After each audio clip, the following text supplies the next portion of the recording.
settle down.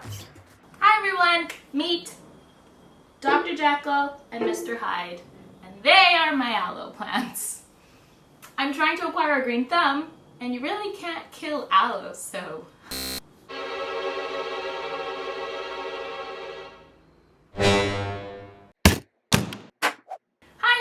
Wow, you have a high-pitched voice today.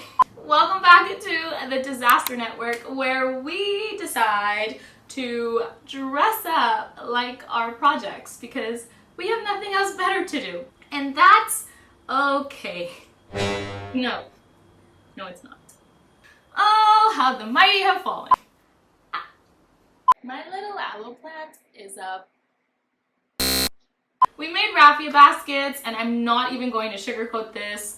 This was a labor of love, and it took a very long time. But for me, I like them. So I hope that you guys make them. I hope that you love them and you put them around your home. If you do, I'd like to see. Take a picture, send it to me. Bars.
way an actual representation of how long these took to make. Disclaimer. Oh, I also wanted to say that if you don't have any of these plastic pots, you can make a pot with cardboard or construction paper. This was actually made out of construction paper and done the exact same way. So you don't really need a pot. You can get some cardboard, turn it into a circle. What is this? Oh, I have a great idea. That's not a good idea. You can make this out of construction paper is really and truly all I'm trying to say. And I hope that you guys, I have ADD. Don't forget to follow me on Instagram somewhere and like this video if you did like it, which I hope you did. Please? Okay.